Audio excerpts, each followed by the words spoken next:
tinfoil hat and talk about the shit that I see women participate in. They participate in this shit at male suggestion. And I wanted to talk about this topic because I like to look at women and what they do and how they present themselves in society. I also like to discuss how and why men are not interested in women unless she performs and presents herself as worthy of approval. And she can only be worthy of his approval when she absolutely looks the part. The male response to the female in regards to her standing body is always not enough. I am going to sell you shit, but I have to convince you that you are ugly first and that you need this shit that I am selling. Tell you you are ugly so that you can buy his shit.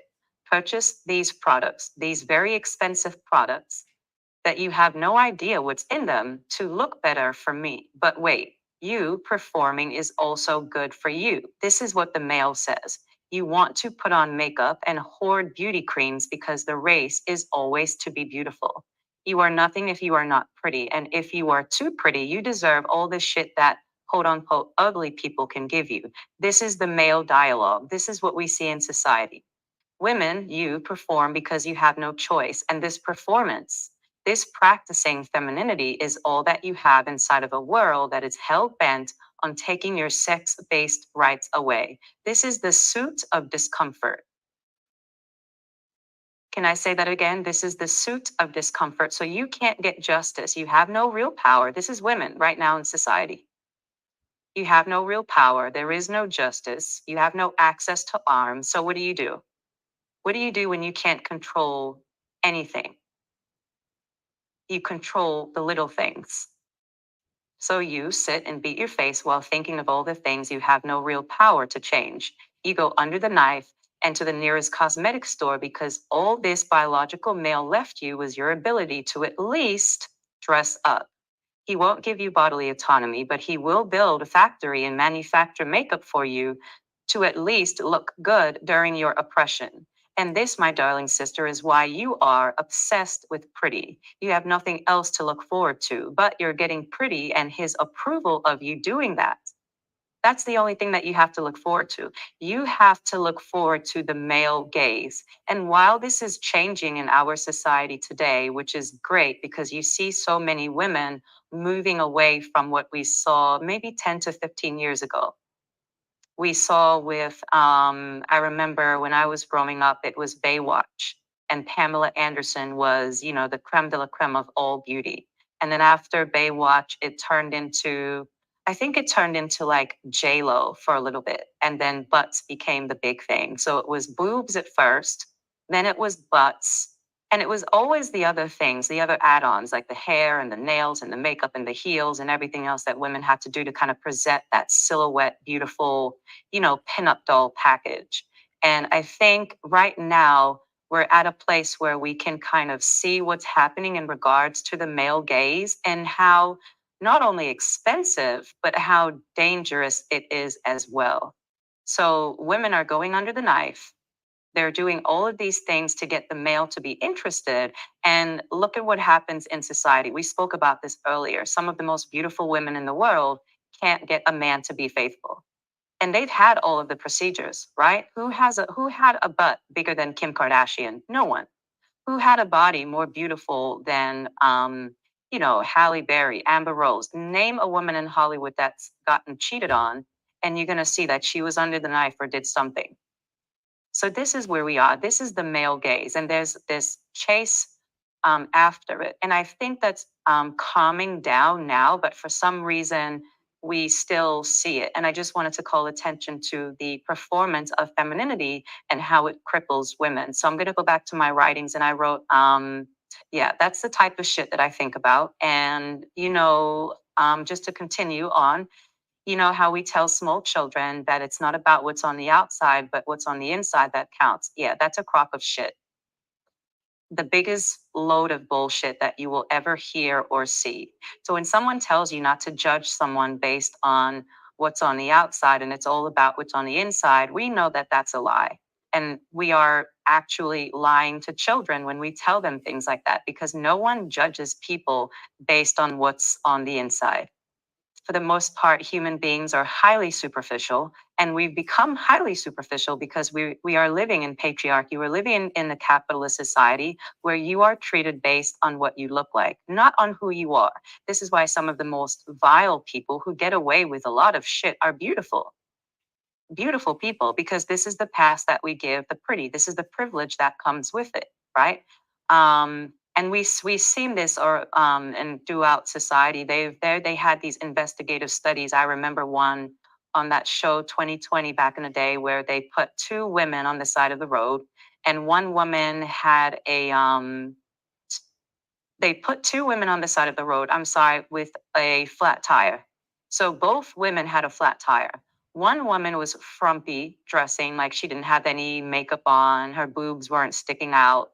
And the other woman looked like, the Pamela Anderson type, and they wanted to see how many men stopped for the frumpy woman versus the woman who had her boobs out. And of course, as you know it, the woman who had her boobs out got her tire changed, 17 times more than the woman who dressed frumpy. The woman who dressed frumpy, I think maybe one person helped her with her tire, but that was just one out of hours of her waiting there. So, what is the message behind a story like that? The message is, you're not even worthy of helping if you don't look good enough for me to help.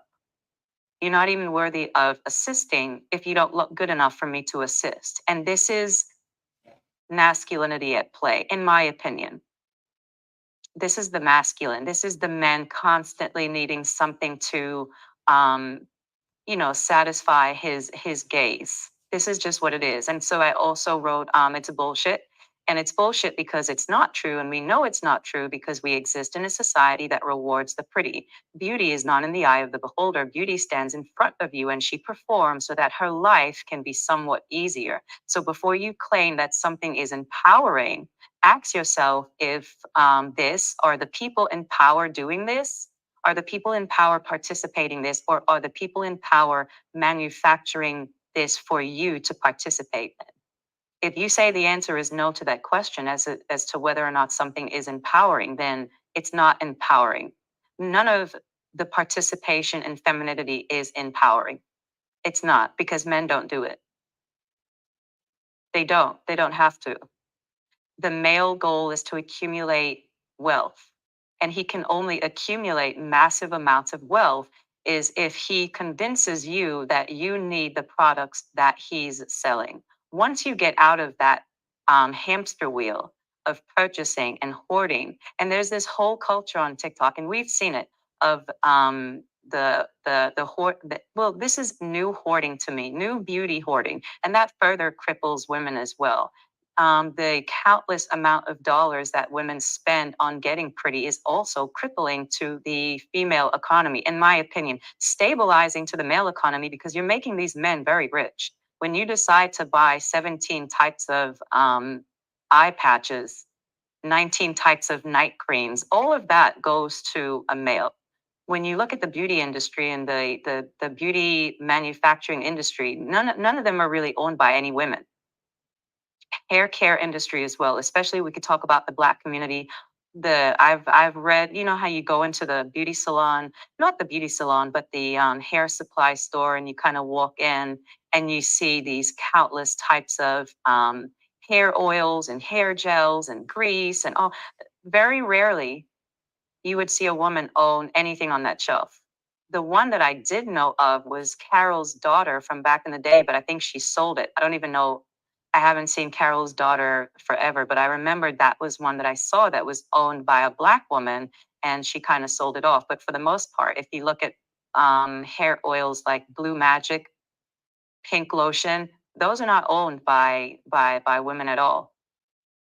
And so I wanted to continue, and I said, you are once again sold bullshit. And I love also talking about how sad I think women are, and how remarkably clever I think men are in getting women to perform to this capacity. I'm not sure how this happened. And then sometimes I have to sit back and think that, how did we get here? How did we get to a place that when it comes to just surviving, we have to put on a uniform a uniform in order to survive. How did we get here? How did women get so finessed by the male? Is it childbirth? Is it sex and thought transference? Is it male presence in general? How did women get to this place of self depreciation? The title of this live is How Femininity Cripples Women and How These Performances Stifle Her Growth and Makes Her Respect or Makes Him Respect Her Less. I'm sorry. Um, that's the thing with men that I have noticed. They are not attracted to, well, no, they are attracted to all women who tickles their fancy, but there is no respect after that attraction. That's it. He may be attracted to you, but he does not necessarily respect you. He looks at you as an object. And we see this all the time. The man will respect the woman who does not participate. Then the woman who participates and then cries that she doesn't get the response that she set out to get.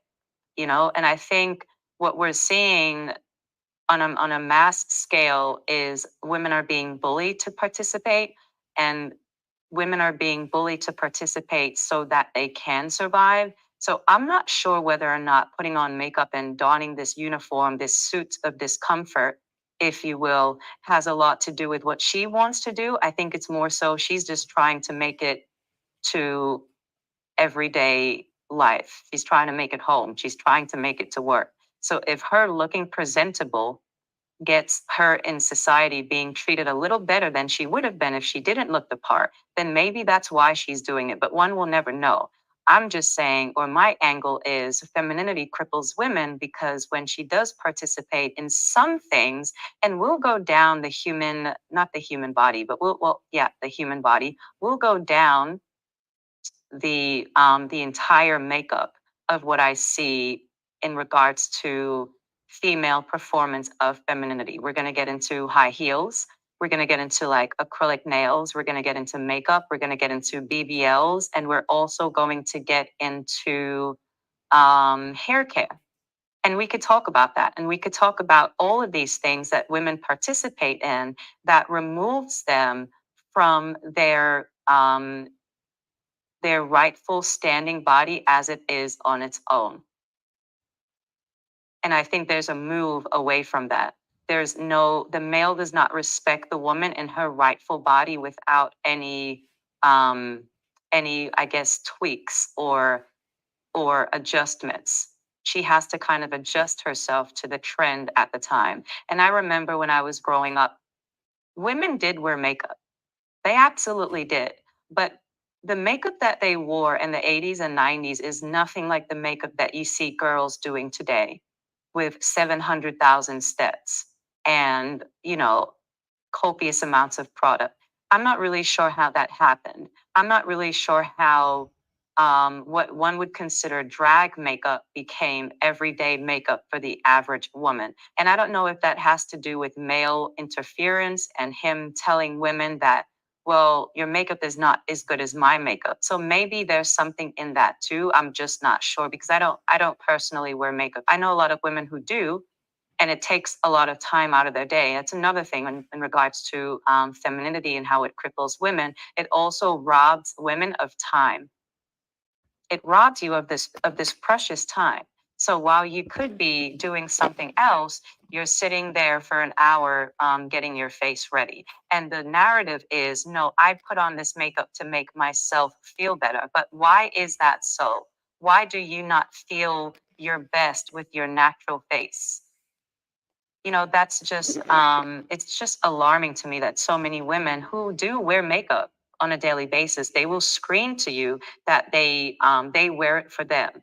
So then my question is, and if you are listening to this, you can comment about makeup then and why you feel that your natural face is not a good enough face to present to the world and your makeup face is a better selection for you.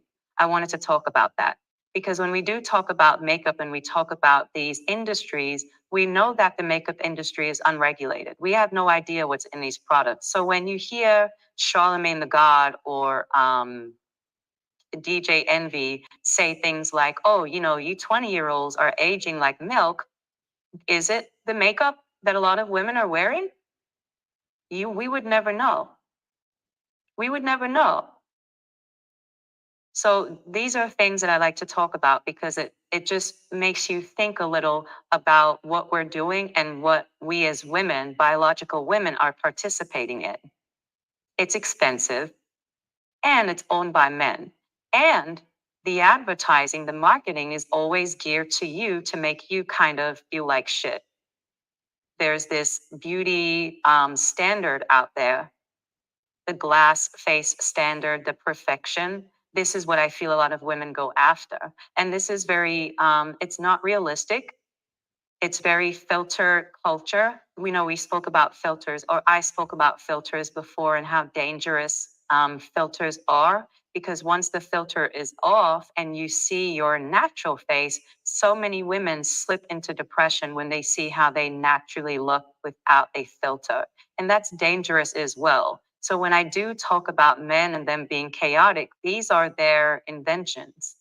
This AI, this transhumanism, this illusion, this delusions. It's always not grounded in reality. And this is where we know he loves to participate and play around in, because this is his happy place when things are not real. But then there's a cost to things not being real, and it spills over to the female because she's the main consumer of the bullshit. She's the main one who's going out there and spending her entire paycheck on a makeup compact that he manufactured and sold to her. So we just have to talk about all of those things as well. And I wanted to get into some of my writings. I do have an article to read about the beauty industry, and I also wanted to talk about the how women are also bullied into performing, and how this bullying, in my opinion, comes from um, just the male in his nature. And I can't blame the male totally. We have to also take responsibility as women for what we allow to perpetuate in our lives. And men can only suggest it. But if women participate in it, then she's at fault. And that's taking responsibility. And a lot of women don't take responsibility. Radical feminism also points the finger to women as well and say, well, this is the reason why this is happening, instead of just blaming the male for anything, because the male really can't do much if there's no one to kind of help him do it. And women, sadly, help him get to the point of making women feel like shit because they are participating in it. And we see that all the time. We see this all the time. So we have these instances where women are bullied into participating. She's bullied into engaging. She's bullied into doing all of these things. And instead of that being recognized and halted, it's kind of like, well, what else can she do? There's a lot that she can do. And one of the things that she can do, the most powerful thing that she can do, is not participate. That's 4B in a nutshell. Not participating is more radical than participating and then going on a protest and crying about how you participated and you still didn't get the respect that you were looking for. Stop participating. Femininity and the practice of femininity cripples women. It just cripples women. And we see this all the time. Her standing body is assaulted with these practices. And this is a major side note, but I just wrote this earlier because I was thinking about how women are being bullied to participate with biological men now. And it's so funny how this is all being set up in front of us to kind of digest. But this is just, again, about women and their participation, biological women and their participation in these spaces where men are allowed to intrude. So I put women are not being bullied to participate. And this is a major side note in response to my last point. Men are not bullying women to participate, also that she can be humiliated when she does lose on a public scale. This is the hate that men have for women. And in reference to her performance, we see so much in society where biological men are competing with women, and the organizers behind these competitions force these women to perform, force these women to perform, or don't tell them that, for example, a trans identified male is participating and a sure winner has long been selected, also that the biological woman can perform and lose, and he, as the male, gets exalted.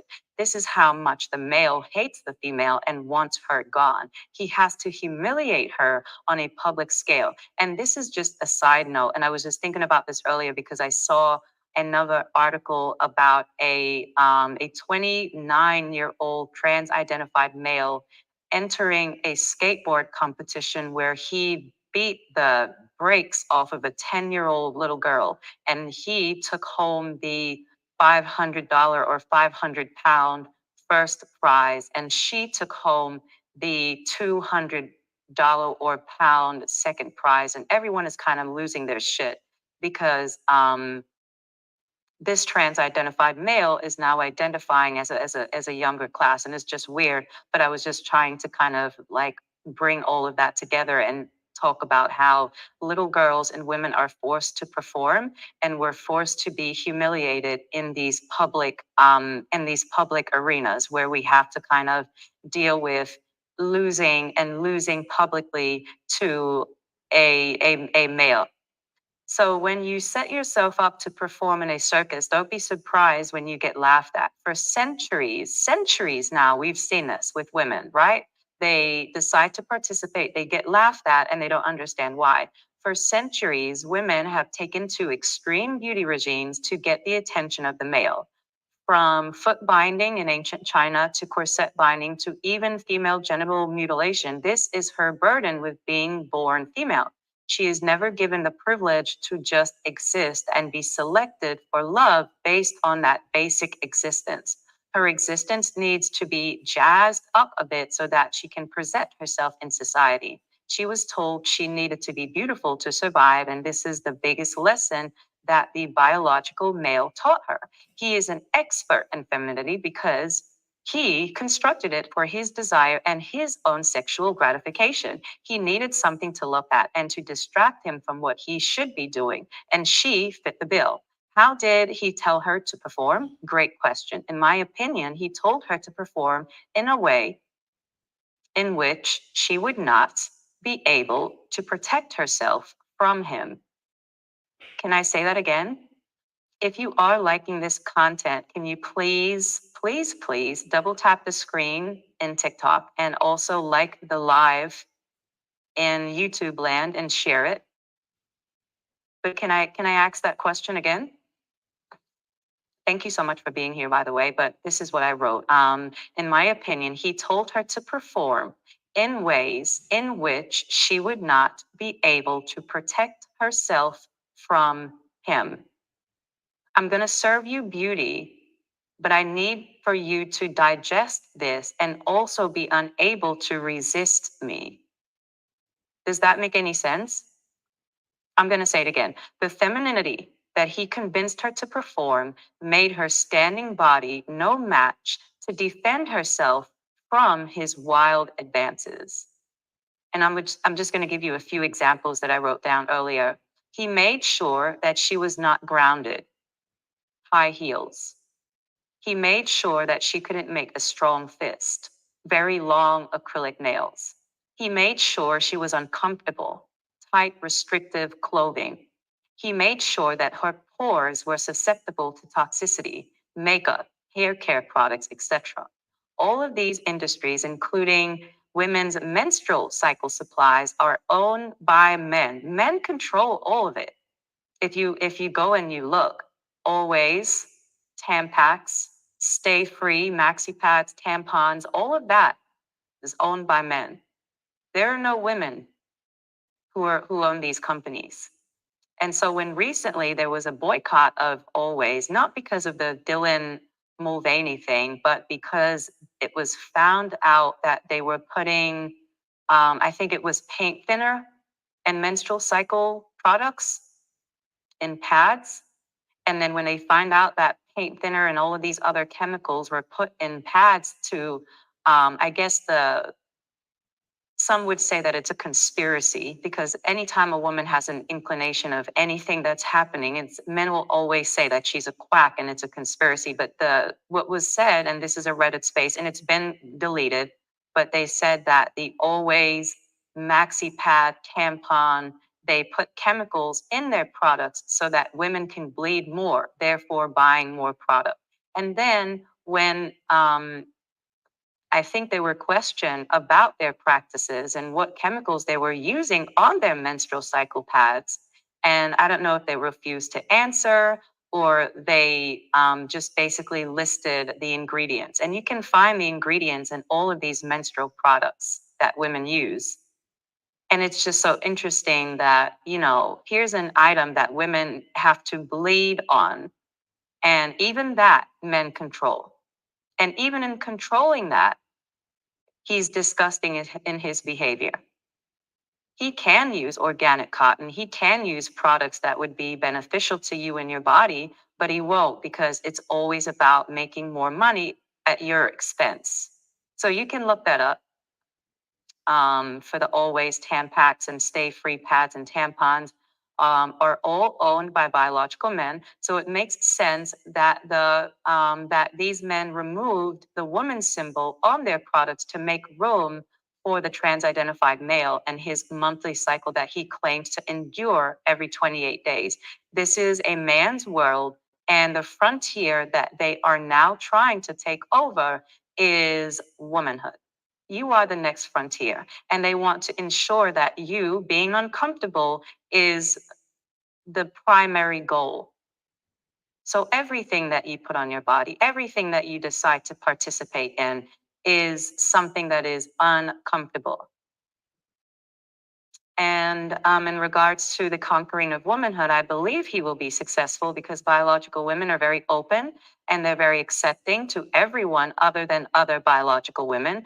And we see this all the time. A biological woman will, women will fight and harm each other, but they'll never, band together to kind of rage against the machine. It'll never happen. So when 4B says to separate from the male, it's not because the male is hated, even though hatred for the male is totally justified, because we've seen historically how much the male has hated women. It is because the male brain is chaotic and is filled to the brim with drama and restlessness.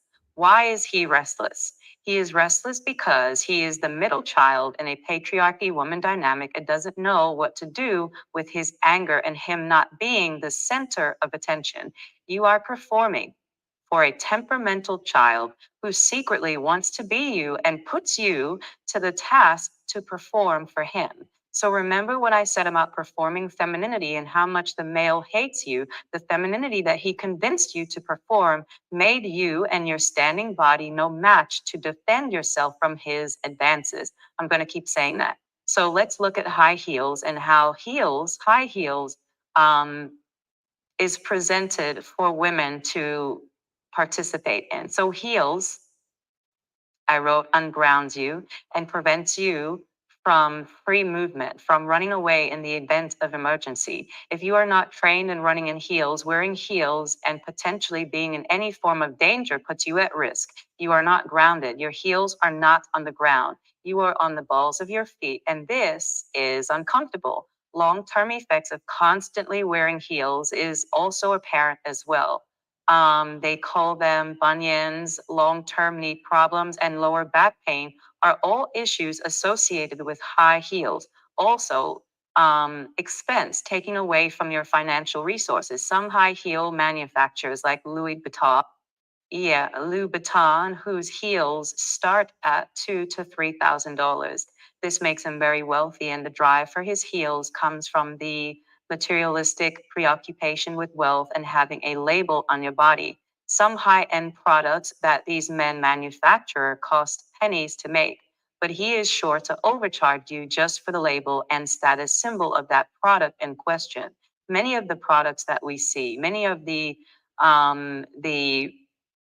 labels that we see women engage in and adore, they don't really cost a lot to manufacture. If you go and you research where these products are being made, a lot of them are being made in sweatshops, a lot of them are being made by children, a lot of them are being made by people who come from other countries and they work in factories, and it costs them nothing to make these products, but they will put it on the market and sell it to you for $3,000, $4,000 because they know that they've already manufactured it.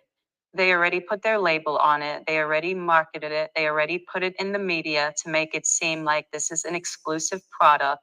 And you were finessed into participating again. This is the whole point. You were finessed into participating. Remember when the Birkin bag phenomenon happened?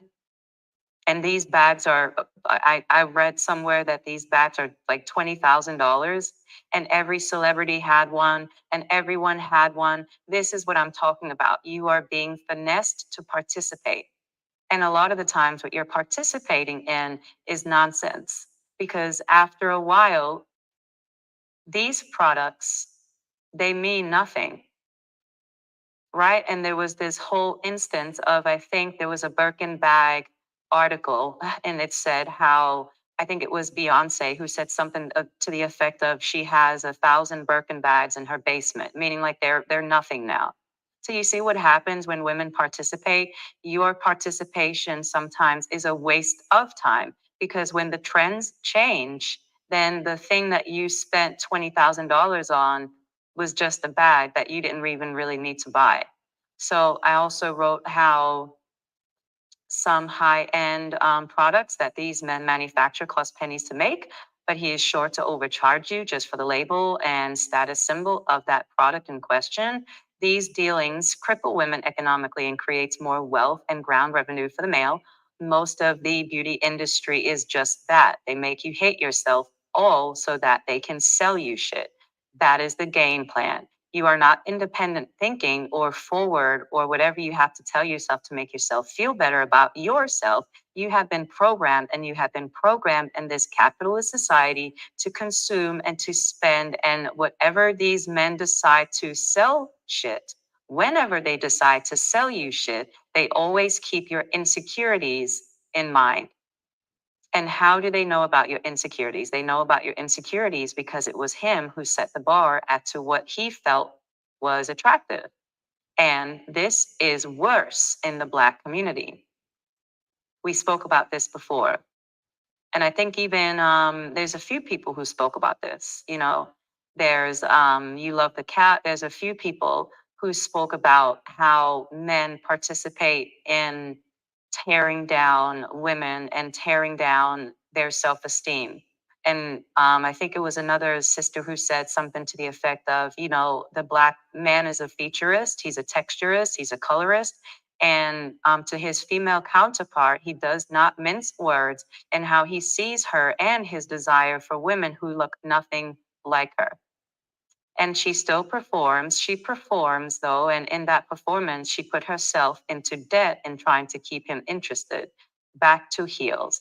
Think about it. If your feet are not even grounded to the earth, how are you able to run properly? Just think about that.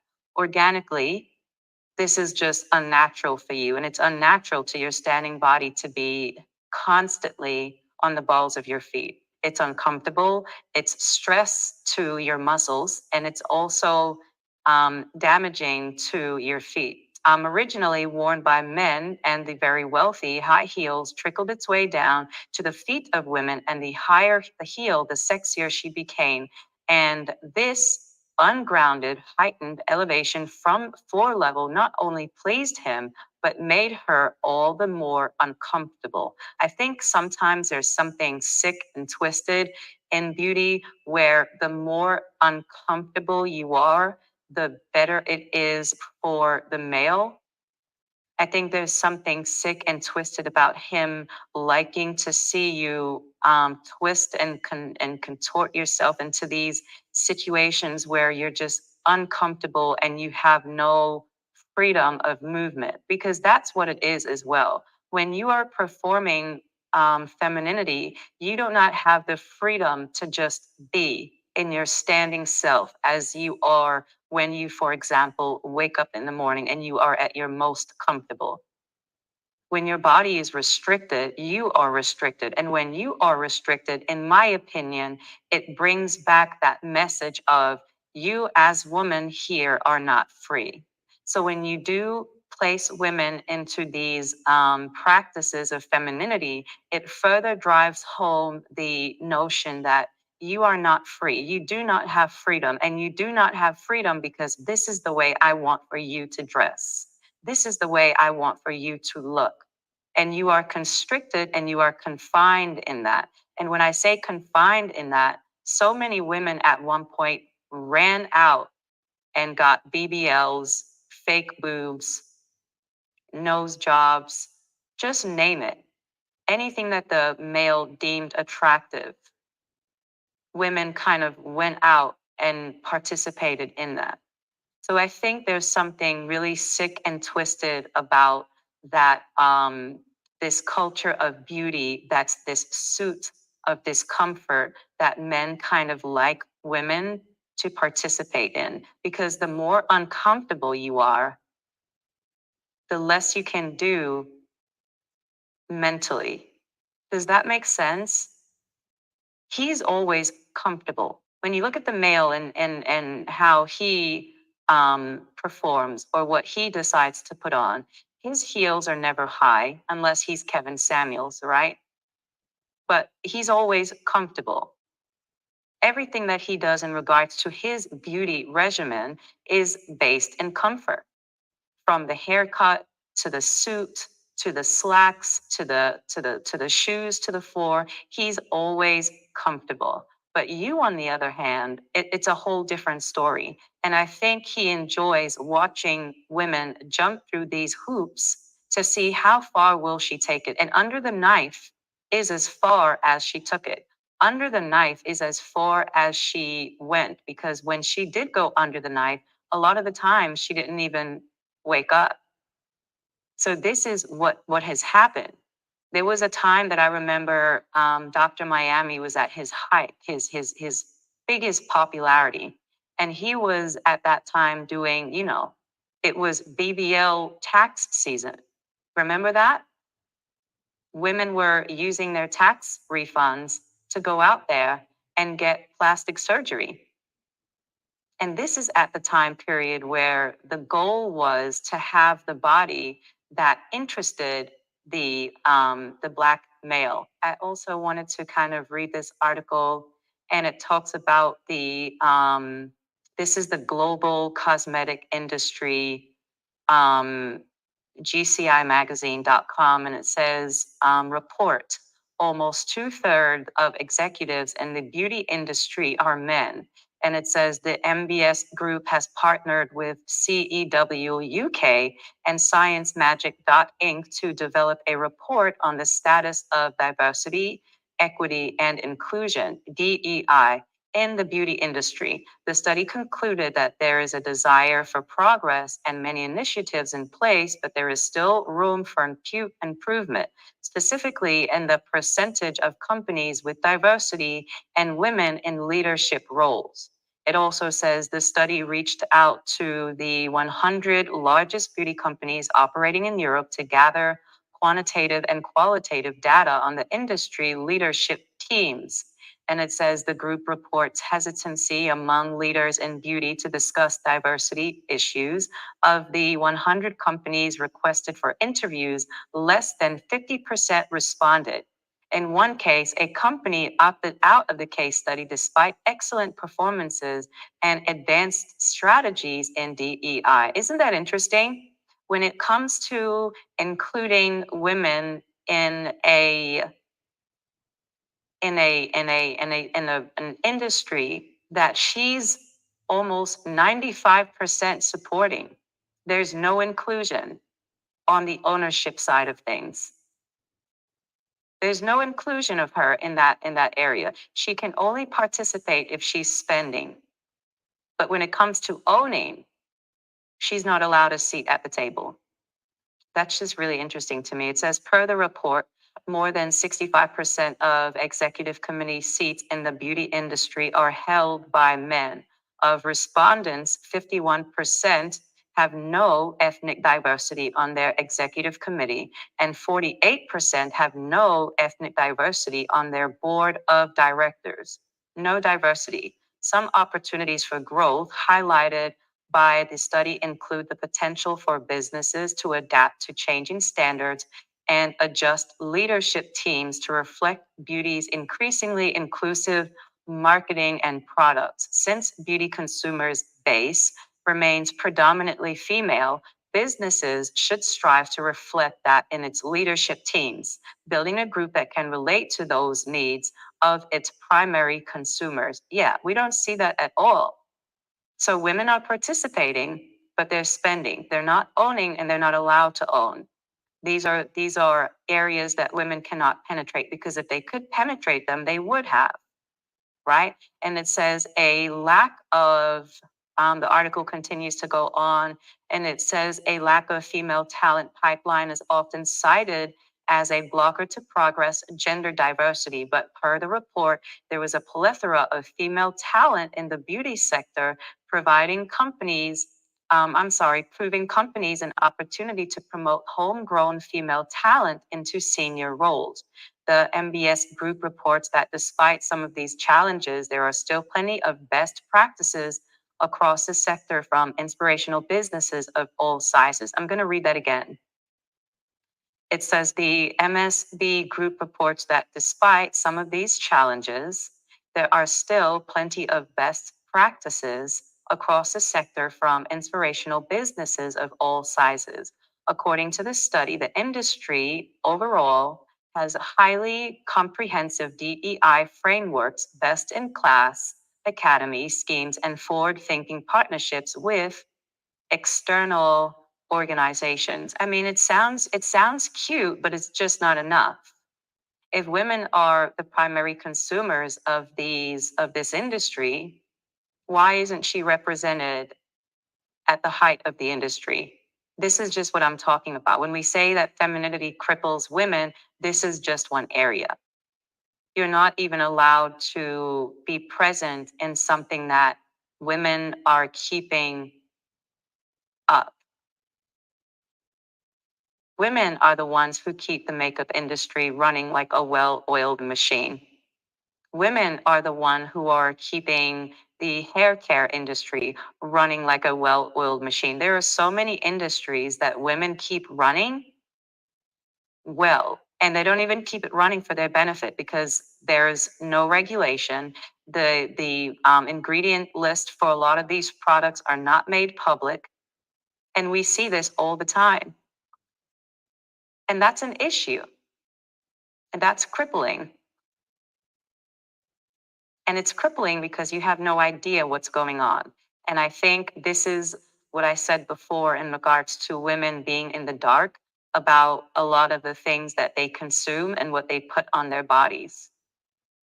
So we spoke about high heels, and we spoke about how when you do wear high heels, one, it's not good for your feet. Two, it's not good for your lower back. Three, it's not good for your knees.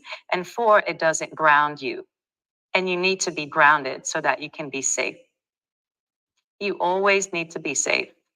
You always need to be safe. And I don't think people associate safety with being comfortable enough, and they should.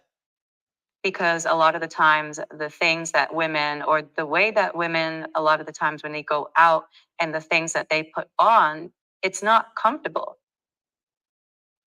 And there's so many studies about that. The woman who wears high heels and she's carrying a 10-pound bag every day and she's wondering why she's having back pain. These are the things that I'm talking about.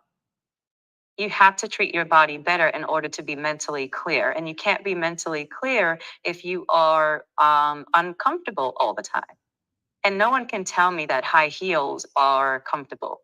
Some may claim that they're comfortable because they've been conditioned to say that, but if that were the case, there wouldn't be so many complaints about women having knee problems, bunion problems, back problems, so on and so forth. I have another article that I wanted to kind of read to you guys, but hold on.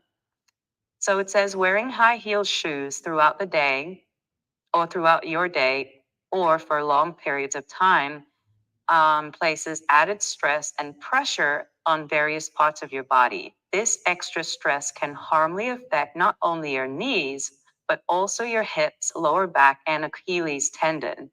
It says high heels change the wearer's walking pattern. The average person who regularly sports heels takes shorter and more forceful strides when walking than those who regularly wear flat shoes. These types of steps can put extra pressure on the knee joints, which may lead to osteoarthritis, the erosion of cartilage between bones, causing bones to rub against each other. It also says when wearing heels, the body must adjust and shift its overall weight and center of gravity to compensate for the heel of the shoe. The higher the heel, the higher the risk of lower back, hip, and knee issues, like I said earlier. But I don't want you to believe me. I want you to, always find a source. And this is from the orthocenter.com. With habitual wearing of heels 2 inches or higher, the Achilles tendon and calf muscles can face changes in shape. As the shoe heel pushes up the human heel, the Achilles tendon and calf muscles are facing increased pressure. And then it says the tendon may shorten and the muscles can stiffen and reshape. This can occur in individuals who frequently wear heels and can create pain in the body's lower extremities. And then it goes on to say, after years of high heels, after years of high heel wear and body readjustments due to the shoes, you may experience discomfort when wearing flat shoes or walking barefoot. The body will have adapted to the shape of the heels, causing irritation when other types of shoes are worn. And this is what it says. This is what this is Dr. Bruce Carter, and he says, how to prevent or lessen the effects of painful shoes. And he says, change your shoe choice. Go for flat shoes or shoes that provide more support and cushion. So any shoe that shortens your stride, your natural stride when you are walking, is a bad selection. You don't want your stride to be shortened. You want for your stride to be natural to how you regularly walk when you don't have on high heels. Okay, so this is basically what he's saying. Switch up your exercise routine, minimize the amount of days you do wear heels, and go for a shorter heel. So we spoke about heels, and we spoke about I think we spoke about BBLs a little bit, but let's move on to another practice that I've seen that I wanted to bring attention to, and how I feel that this practice cripples women, especially when it comes to, again, our standing bodies, and how if there were to be an attack, and not to tell you to mentally prepare yourself to be attacked. I don't want to put that out there that you should just walk around and think every minute that someone is going to attack you.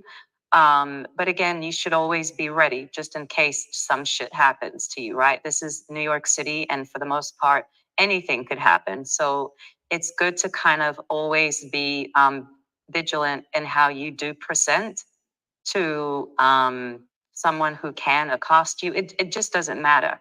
And I always look at one, high heels is an issue in regards to your standing self, and also like really long acrylic nails.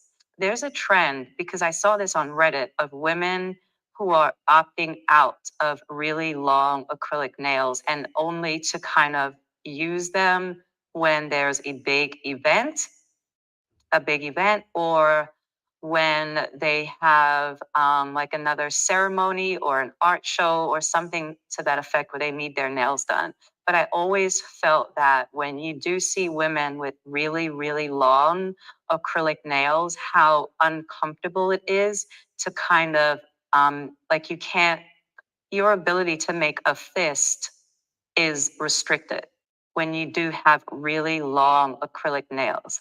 So I always think of that in regards to like combat. If someone were to try to attack you and you have these high heels on, this tight dress or whatever you have on, and long acrylic nails, your ability to defend yourself is limited. And I always said that if you have these two hands, and your hands are your first means of defense, right? And your hands are not even able to be used to make a fist to defend yourself, because of something that you're putting on your nails, I just felt that that's a way that women are crippled when it comes to performing femininity. And some people would say, oh, no, you're going too far. That's bullshit. I can make a fist with 17-inch nails on. I haven't seen it happen, but there's some women who would disagree. And that's fine too. You can disagree. If you do like long acrylic nails, that's wonderful. But this live is just, food for thought, just things to kind of think about. And one of the things when we talk about acrylic nails, we have to talk about the chemicals involved in that. And I'm going to read you a Reddit piece, but I'm also going to read you a little bit of what I wrote. And I wrote that the nail art industry racks in a cool $3.6 billion dollars a year globally. The industry is saturated to bring in new designs, new techniques, and new products to the consumer. And the main consumers of the industry are women who are subjected to toxic fumes and unregulated practices. I always thought about how this industry affects women and how nail art, especially very long acrylic nails, renders her hands useless, therefore crippling her and making her two most needed body parts in defect for all the purposes of beauty. Your fingertips were designed to grasp, feel, hold, and more. And I always thought of it as funny as to how when these nails are worn, your ability to do what is natural to you is now limited. When your hands are limited in protecting yourself, and this is just, one way as to how we are crippled when we practice beauty. When your hands are limited and you can't do much with them, then you're up for grabs at any time, right? So it says, along with the countless dollars that are spent on acrylic nails, the Black community is plagued with nail salons owned by individuals who are not Black and who make sure to show Black women that their dollars are welcomed, but their presence is not. Not being able to make a fist to defend yourself because you have on acrylic nails is very telling. Every time a woman performs femininity, her original self is crippled or reduced in some form to make her less strong, less agile, and less ready for a potential threat or potential attack. Is this deliberate? I'm not sure if this is deliberate, but it's just something to think about. And I wanted to read about the dangers of acrylic nails and how harmful they are in regards to the fumes and all of the other things that I've read about acrylic nails and them being associated with causing cancer. And this is just what I've read in verywellhealth.com. And the article is entitled, Do Acrylic Nails Cause Cancer? Long-term exposure may increase risk for manicurists. And this is what it's talking about. And when they talk about manicurists, they might as well be talking about you as well, because you're getting it placed on your nail. So you are also exposed. And it says acrylic nails are a popular type of artificial nail used to add glamour, length, and strength to natural nails. If you've heard rumors that acrylic nails could be linked to cancer, you might be worried about the potential for fingernail cancer or skin cancer under your nail after getting a manicure, excuse me. However, the potential link between acrylic nails and cancer is far more complicated than that. It is the exposure to a combination of chemicals used in the manicuring process and ultraviolet UV light, sometimes used to cure or dry nails that could increase the risk of developing cancer. Or it says, I'm sorry, let me read that again. It says it's the exposure to a combination of chemicals used in the manufacturing process, and ultraviolet light is sometimes used to cure or dry nails that could increase the risk of developing cancer of the nose, throat, skin, blood, or lymphatic system. That's another thing, too. I've always said that nail polish in general, of any color, is just not good to put on your nail bed, because if something were to um, show on your skin, or show on your fingernail, you wouldn't really be able to see it.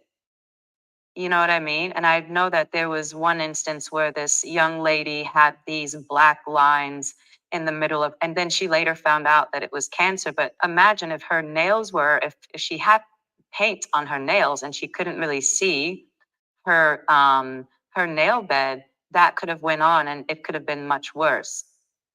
But and this is why I don't think wearing nail polish is a good idea. But some people do wear it, and I guess that's fine too. But I just don't think it's a good idea to kind of wear it. So let me go back to the article. And it says, that said, it's important to note that some studies have examined cancer risks after decades of high exposure, not the occasional manicure. Furthermore, results have been mixed. So, more research is needed to clarify just how risky working at a nail salon or getting manicures could be.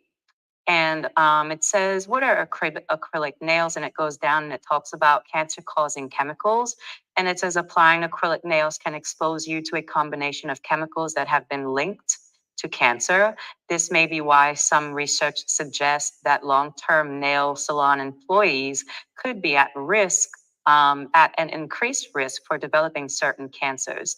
And then it says, cancer risk to nail salon employees. One 2019 study in environmental pollution found that nail technicians who had been working for over 20 years had a significantly higher risk of developing cancer, possibly due to heightened exposure to harmful substances. And the substances that they list are benzene. This is a carcinogen and it's linked to blood cancers, including leukemia and multiple myeloma, as well as non-Hodgkin lymphoma, a cancer of the lymphatic system. It is found in nail polishes, nail polish removers, nail hardeners, and fingernail glue. I didn't even know that, but okay. And it has also here another chemical. It's called formaldehyde, formalin, or methylene glycol. This is another carcinogen and is linked to an increased risk of leukemia, nasopharyngeal cancer as well. It is found in nail polishes, nail hardeners, and in disinfectants. So everyone should really be, careful what you are consuming and what you are putting on your body just in the name of beauty. And just to continue with that, it says health risk from acrylic nail fumes.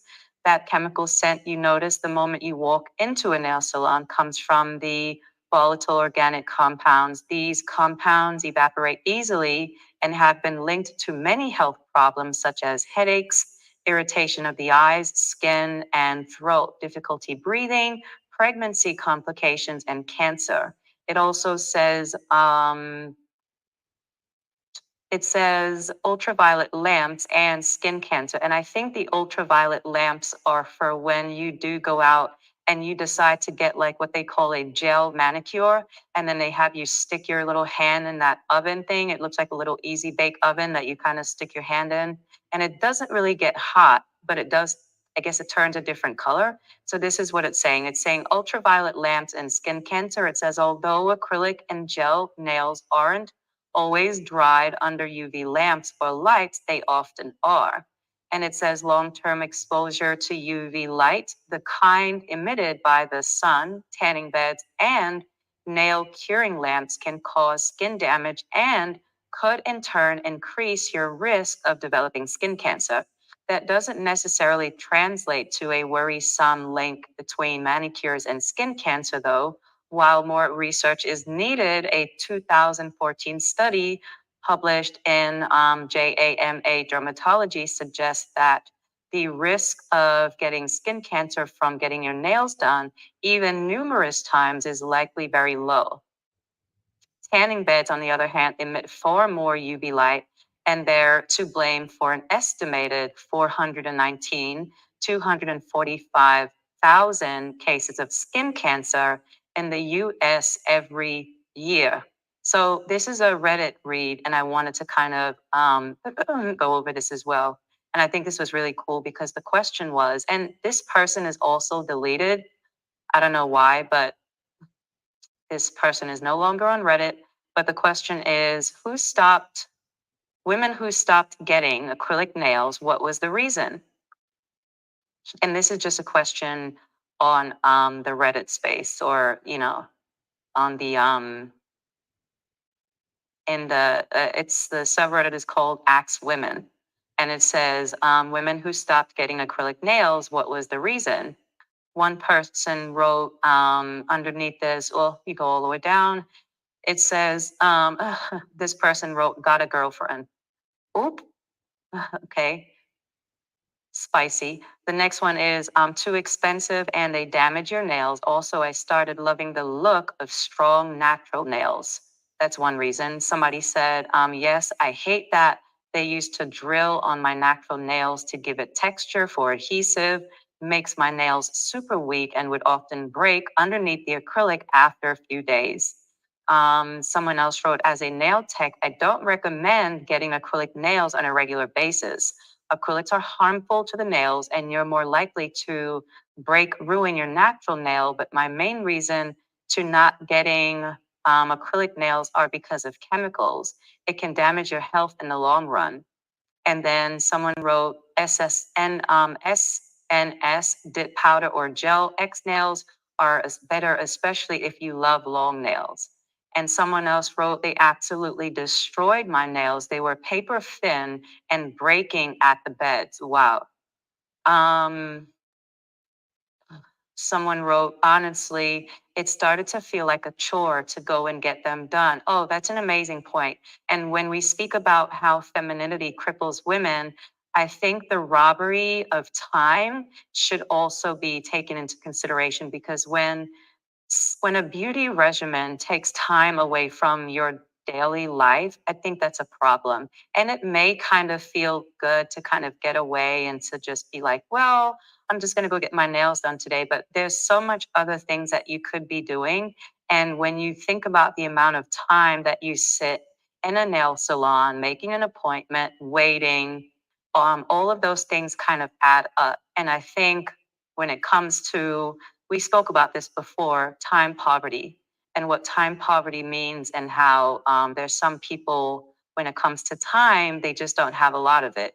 And imagine that you are working in a society where you're trying to make ends meet, and the little time that you do have for yourself, you're participating in these rituals to kind of, so that I guess he can think that your nails are sexy. I don't know. I don't know the reason why, but there's so many reasons as to why women should not get their nails done. And if you are going to get your nails done, now they have these alternatives where you can buy the press-on nails, and you can just like you can have a really cool set, and you can wear them when you need to go out. So there's people who sell those.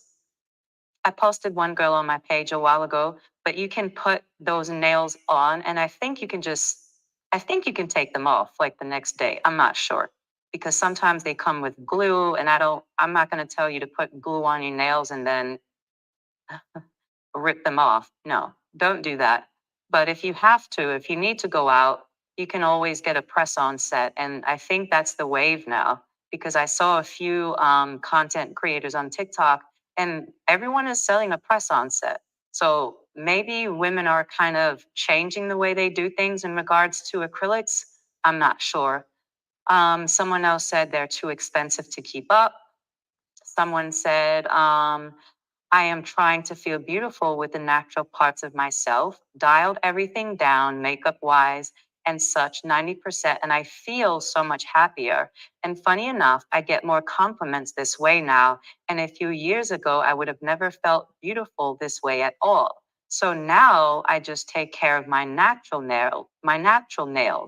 They are much healthier and beautiful. Good for her.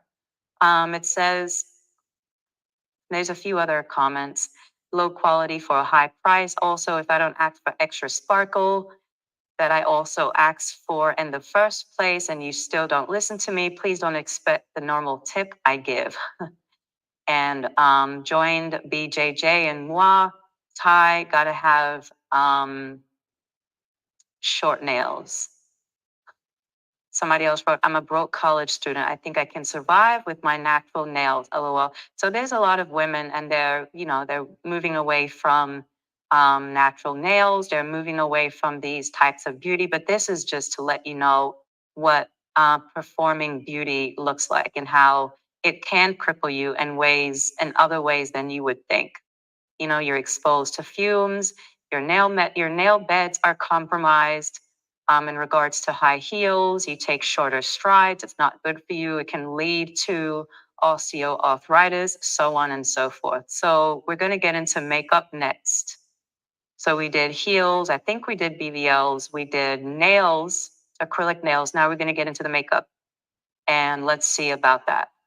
So I wrote, although you spend countless dollars consuming it, the makeup industry primarily sells to women, but the major manufacturers are 96% male.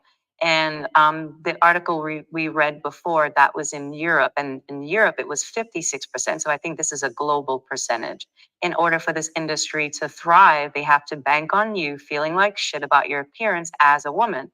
The same industry that is economically dominated by men makes sure to praise men when they are wearing a full face of makeup, but shame you into wearing that same full face of makeup to present yourself to the public. Men are embraced when they wear makeup a lot of the times, especially in the LGBTQ community. When men put on a full face of makeup, they're fierce, they're wonderful. Everyone embraces them, and they also have the privilege and the luxury to kind of go out without a full face of makeup, and society will still accept them. Women, not so much, and we see this with how you see so many women refusing to leave the house if they don't have a full face of makeup on. A full face of makeup on to present yourself to the public. In your natural state as a woman, you are not accepted without that presentation. You are shamed, and it is said that your natural face symbolizes a lazy disposition and a lack of self care. And men can wear makeup on Monday and be praised for being brave and fierce, and on Tuesday, walk out of his home barefaced, and no one will comment on his lack of presentation or his 5 o'clock shadow. This is how the makeup industry and the performance of femininity cripples women. Not only are you spending precious time beating your face, as they call it, you are applying products to your open pores and have no idea what many of these products are made of. The makeup industry also profits from your low self esteem, and you actually give them money to continue in your exploitation. This is what you are reduced to. As your natural self, you are deemed unworthy. And the true message is that if you don't look the part of woman, then you, therefore, cannot really be seen as one. Performing femininity for the male gaze upholds his belief that women, real women, have a certain presentation and or look. And if this look is not upheld, then she, the woman, who is not performing femininity should not be revered to as woman. And with men, and their very simple mindset, if a woman is not performing femininity, then she therefore should not be respected. And we know that men have a warped sense of what women are. And we see this so much in our society where the only women that are praised when the male is presenting himself as woman is when everything is exaggerated. To me, that's not real womanhood. The exaggeration of femininity is what men have constructed in their minds as to what women should look like and what women are. But that's not womanhood. It's not womanhood. And I think women, a lot of the times, especially with the makeup industry, they are forced to kind of compete in this area. And this is why I think now you see so many women and they're actually putting on or going through the same like drag queen steps to wear makeup. Not to that extent, but you know what I mean. It's a lot of steps, and it's a huge production. Whereas back in the day, especially when you look at things like the clean girl aesthetic. The clean girl aesthetic back in the day was for like the Latina sisters, the black girls, and your hair was pulled back in a tight bun. You had mascara, you had lip liner, and some gloss. That was it for the most part. Now it's totally different. So I wanted to read this article called Here's How Makeup Affects Your Skin from the kalosmedicalspa.com. And it says that research shows that makeup products may impact your skin's health in numerous ways, but that does not mean you need to avoid the makeup counter. To help you feel more confident about your beauty routine, here are the side effects to look out for and what you can do to prevent common issues that cosmetics may cause. And also, I just wanted to point out that when reading these articles, you always have to keep in mind that the goal in a capitalist society is to kind of make you a consumer forever. They're never going to tell you to stop wearing makeup totally, because then, you know, there's a lot of people who won't have employment because of that. They're never going to tell you to outright stop something. They're never going to tell you to totally stop participating, because they need for you to be a consumer. This is why 4B is so dangerous to a capitalist society, because once women start to withhold themselves in those aspects of dating, sex, marriage, and childbearing, it's crazy for what can happen out there.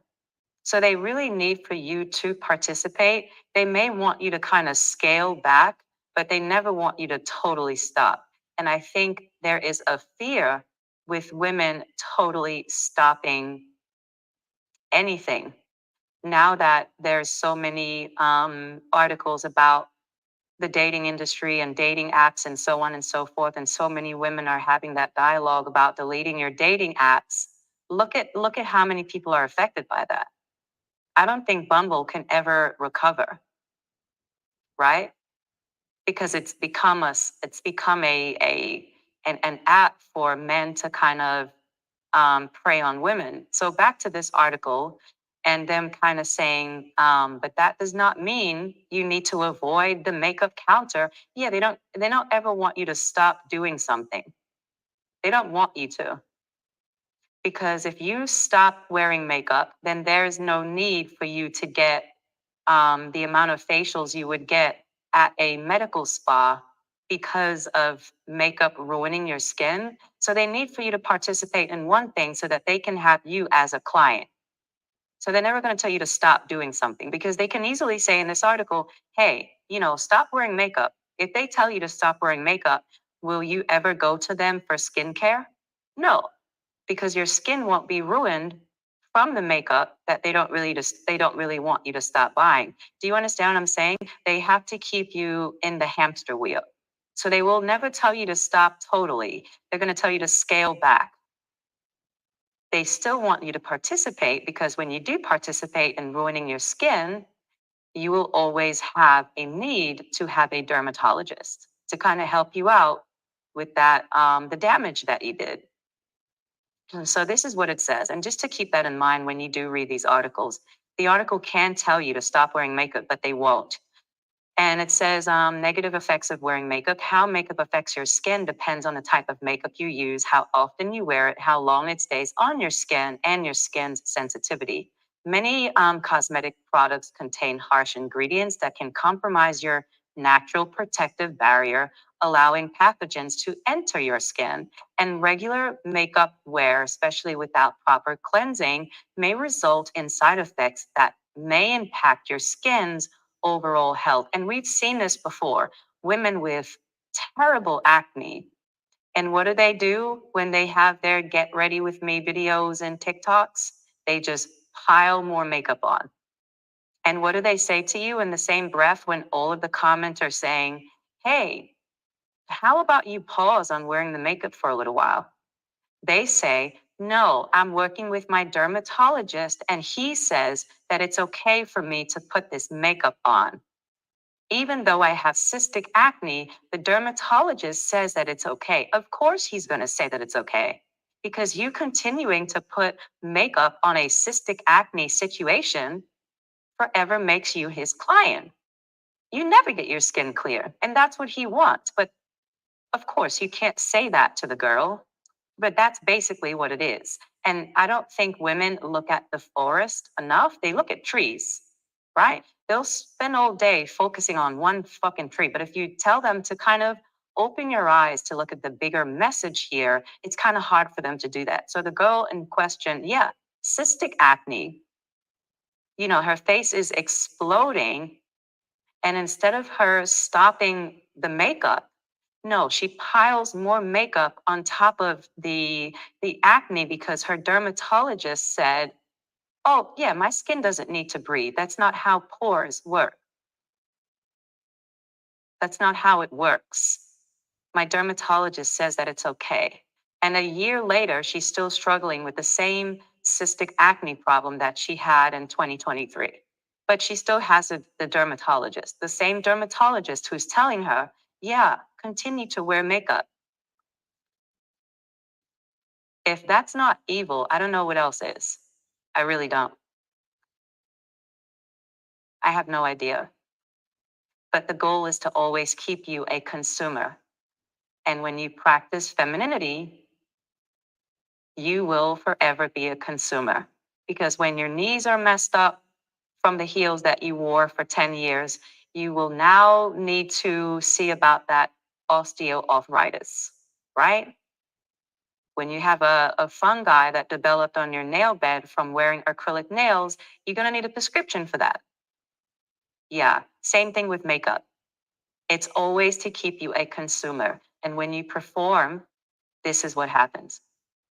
So, yeah, the article goes on to read it says, clogged pores. Your pores are tiny openings in your skin around hair follicles and sweat glands that allow your skin to breathe and help move liquids and gases through the skin's surface.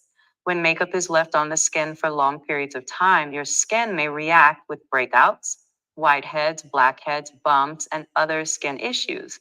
These issues may contribute to enlarged pores that are more visible and prone to chronic clogging. Then it says oily or dry skin. If you use products that are not made for your skin type, I'm sorry, your skin may become more oily or dry. Excessive oil production may contribute to clogged pores and breakouts. Extremely dry skin may result in rough, scaly patches that itch and even crack and bleed. Breakouts, right? Your skin may break out due to diet, lifestyle, or hormonal imbalances, but makeup can worsen existing breakouts and trigger more frequent breakouts. So remember the girl that I just spoke of, the girl with the cystic acne on TikTok. And I think now she's fine, but I'm not sure. But at the time, this happened a few years ago. At the time, she had really bad acne and she was seeing a dermatologist who told her, yeah, just keep piling the makeup on. It's fine. Here's this medication. Here's this cream. And she spent a year on that medication and on that cream, and there was no change. So instead of the dermatologist telling her, well, maybe you should, scale back on the makeup, she didn't want to. And that's basically what happened. And it says, makeup can worsen existing breakouts and trigger more frequent breakouts. Limit your makeup use if you have acne prone skin and choose oil free products that are non clogging, will not clog your pores. What is it? Comedogenic. Okay. And it also says premature aging. When worn for long periods of time, makeup clogs your pores and therefore limits collagen and elastin production in your skin, leading to lines and wrinkles. This is on top of exposure to the sun's damaging rays, which cause 90% of visible skin aging. So, in addition to washing off your makeup at the end of the day, wear sunscreen daily. Applying makeup is no substitute for sunscreen. I'm sorry. Applying makeup is no substitute for sunscreen. Skimping on sunscreen accelerates the classical signs of aging, such as lines and wrinkles, rough skin texture, skin laxity, vascular skin issues, and pigmentation changes. Again, this is a really good article because it's talking about all of these all of these issues, but my favorite is the health concerns. Okay, and that just goes back to what we're talking about here tonight. um, Cosmetic products that contain toxic or carcinogenic cancer-causing ingredients may pose serious health risks. Unlike with medications, the FDA does not require cosmetic manufacturers to test their products for safety. This leaves the manufacturers themselves responsible for the safety of the ingredients and products. When manufacturers do test their products for safety, the focus is typically on short term side effects to the skin, such as an allergic reaction or irritation. Long term toxic or carcinogenic effects are difficult to identify with cosmetic products, and more research is needed to understand if low doses of certain ingredients can build up and eventually cause harm. We advise our patients to use trusted medical grade skincare brands which are thoroughly tested for safety and only available through a licensed physician. So all of the products that you see on Sephora shelves right now, not regulated. We don't know the long-term effects from those products at all. No one has any idea. That's wild. That's just so wild. It says the FDA does not require cosmetic manufacturers to test their products for safety. And it says, how can you care for your skin if you wear makeup daily or often? If you wear makeup often, fear not. Here are some ways to help treat and prevent negative effects to keep your skin healthy and glowing. One, wear makeup with gentle, non-clogging ingredients. Keep an eye on expiration dates.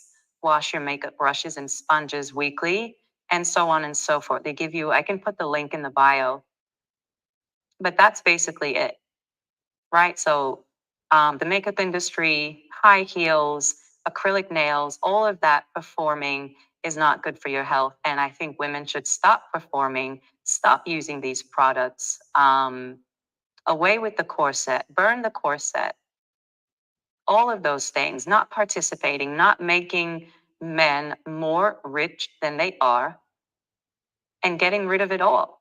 I think that's a good idea, as a matter of fact.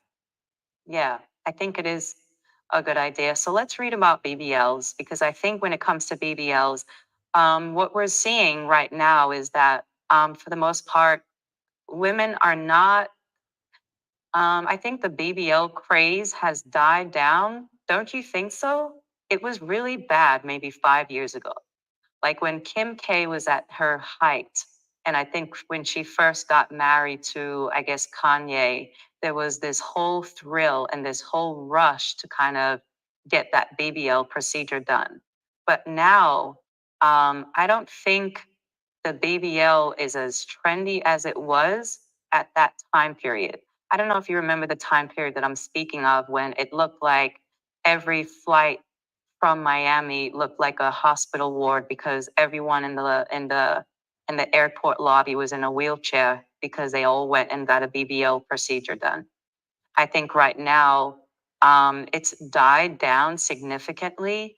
I don't really see many women still trying to get BBLs at the same capacity that they were trying to get them before. But let's read about what makes Brazilian butt lifts so deadly. And this is an article on MedPage today, and it talks about, and it's written by Sophie Putka, and she's talking about what is the issue with these BBLs, and it says in surgical circles, the Brazilian butt lift BBL is known as the deadliest aesthetic procedure ever performed, and despite several calls to improve outcomes, recent data suggests mortality is only getting worse, especially in South Florida.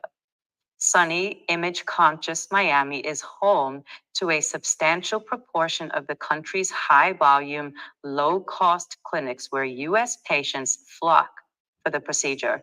Despite wildly publicized deaths and changes in rules about performing the procedure, in Florida, researchers say it's still causing harm.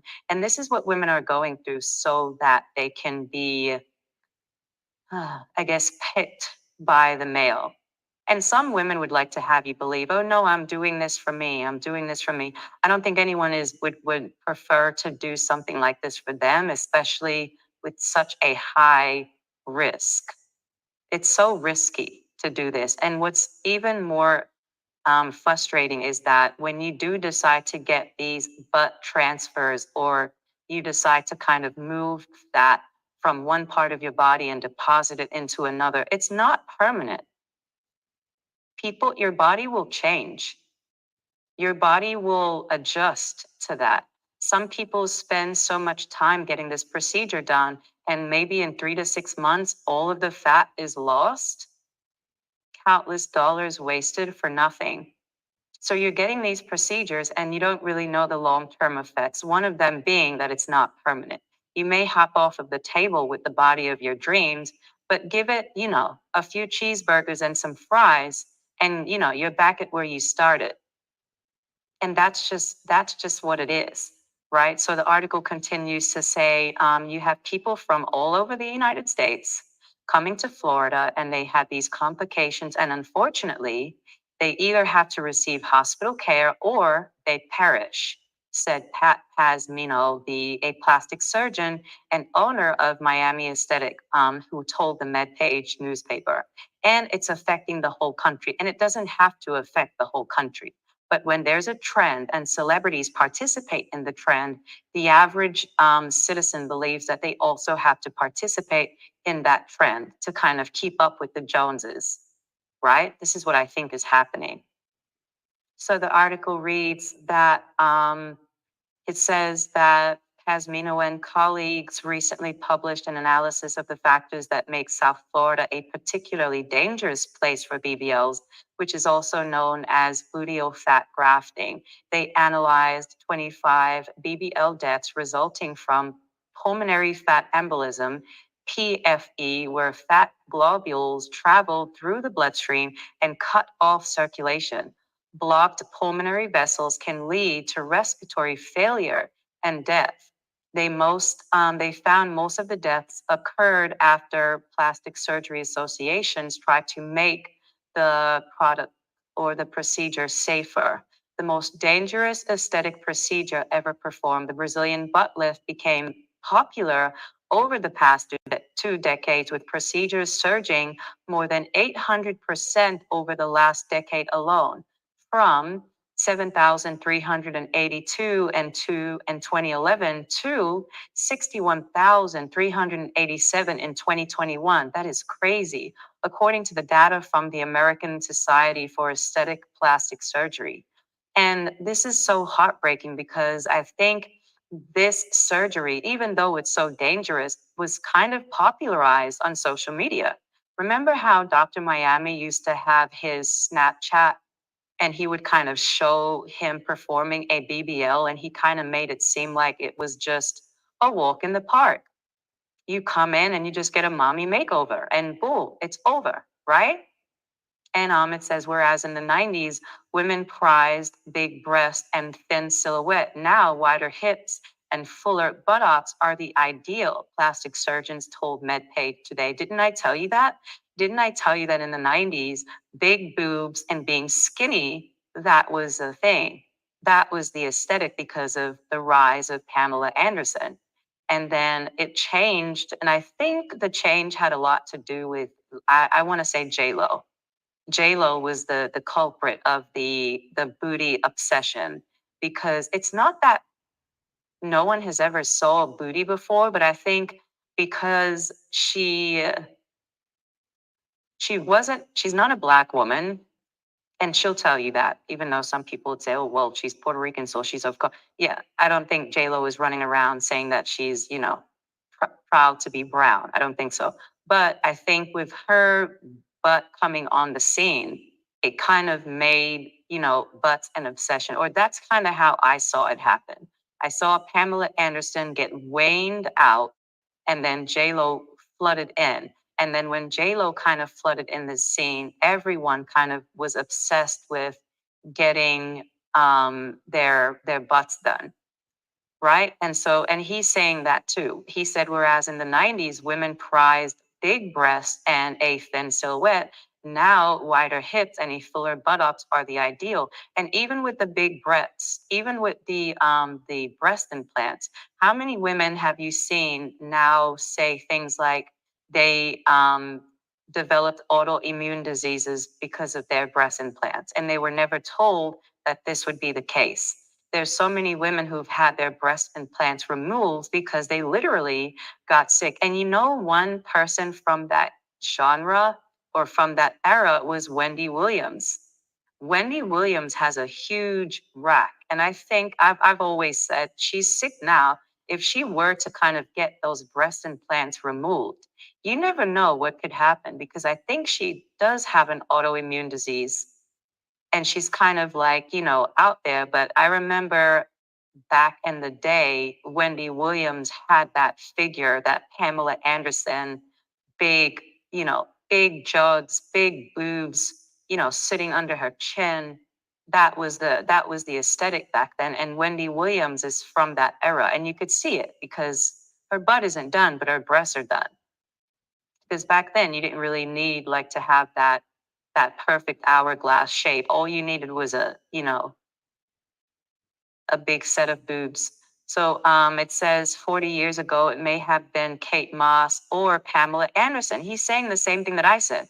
And Mark Mulford, MD, Associate Clinical Professor of Plastic Surgery at the University of California, San Diego, told MedPage today, now it's Jennifer Lopez and Kim Kardashian. And they look very different from the America that existed 40 years ago. You see how time changes? So men determine what's hot, and then women kind of chase after that to kind of be that. So a man will say one decade, titties are in. And then in the next decade, no, boobs are in. No, not boobs, butts are in. Big, huge butts are in. Then in the next decade, oh, you have to have the complete set. I need the boobs and I need the butt. And women will run out of themselves and go get that done so that, she can always be the center of his eye, right? So I'm just going to read that again. He said 40 years ago, it may have been Kate Moss or Pamela Anderson. I don't know how old you are. You probably don't know who Kate Moss is, but you can look her up. Beautiful girl. Now it's Jennifer Lopez and Kim Kardashian. And then it says, he said during the BBL, a surgeon uses liposuction to remove fat from the abdomen, flanks, or back of an anesthetized patient. The surgeon then uses a syringe attached to a cannula to re-inject or graft the reserved fat into the buttocks. The cannula is inserted repeatedly deep under the skin, fanning out from a few small incision points to distribute the fat across different areas. It's known as a blind procedure, and surgeons can inadvertently injure the large vessels in the muscle or even inject fat directly in those vessels if the cannula goes too deep.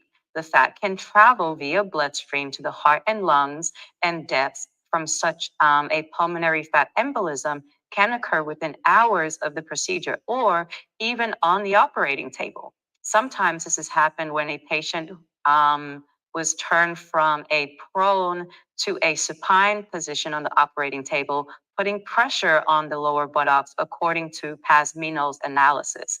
It wasn't until recently that plastic surgeons realized some BBL procedures were going very wrong.